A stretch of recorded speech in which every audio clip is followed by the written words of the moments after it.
Bakit ka tuloy? Oo nga eh. Pasensya na kayo sa pulutan ha. Yan kasi yung mga namimiss kong pulutan eh. Good evening po. Ay, anak, liha rito. Yan ito, dali. Yan yung anak ko, pare. Di ba? Manang-manay sa tatay ko gwapuhan, di ba? Alam mo. Kaya sigurado ko, maraming babae ang paiyakin to. Teka, pre. Paano magmamana sa'yo yung anak mo eh? Malambot yan. Anong ibig mo sabihin, pare? Bakla yan eh. Pare, wala naman ganyanan. Ka naman gumagawa ng kwento. Tama na po. Baka lasing na po si Tito. Alam mo, pare, kung lasing ka, mabuti pa umuwi ka na.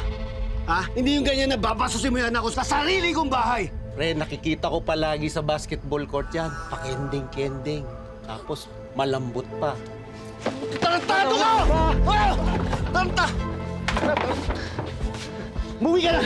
Bastos ka! Umuwi ka na! Sira ka pala eh. Nakikita ko palagi sa internet yung anak mo. Viral. Bading. Tama na. Umuwi ka na! Bastos ka! Uwi mo na rin.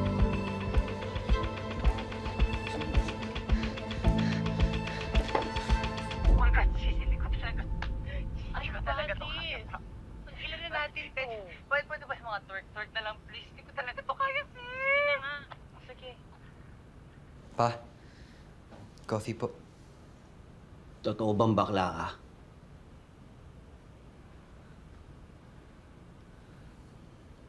Pa, baka lasing lang po kasi si Tito. Hayaan niyo na po siya. Please. Ano ibig sabihin nito?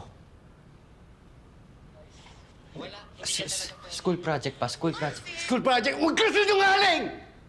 Nakakahiya ka? Ano nasasabihin ng ibang tao? Ha? Ano ba pumasok dyan sa kukote mo? Bakit ka naging ganyan? Ano? Grabe naman po kayo sa nakakahiya. Bakit pa? Ano po bang ginawa kong masama para ikiya mo? Pa, sana maintindihan mo naman ako. Pa? Alam mo, ikaw ang hindi nakakaintindi! Wala sa lahi natin ang bakla! Ha? Ano nasasabihin ng ibang tao? Ang tatay mo, brusko-brusko, tapos ikaw ba bakla-bakla? Alam mo, Jay, nagpapakahirap ako magtrabaho. Lahat yun para sa'yo. Pero ano, magiging ganyan ka lang? Pa, anak niyo pa rin naman ako ah. Kahit pa bakla-bakla, kahit bakla ako. Bakit? Ano po bang mali doon? Alam mo kung ano yung mali, ha? Nagpupumilit ka maging babae! Kahit alam mong lalaki ka! Ang lalaki ay lalaki! At yun ang tama! Magpakalalaki ka! Dahil wala akong anak na bakla! Sis, okay lang yan. Ilabas mo lang yan. Valid naman yung nararamdaman mo. Sis, maraming salamat talaga ah. Kasi nandiyan ka lagi para sa akin.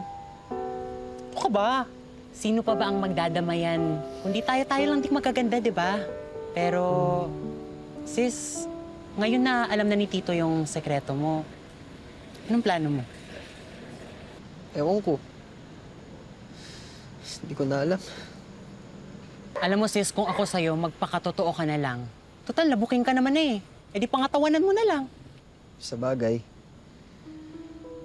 Alam mo, sana talaga merong magpaintindi kay Papa na hindi masama maging katulad natin. Diba? Sus! Main character ang sisi ko, ha? O talaga, halika nga dito.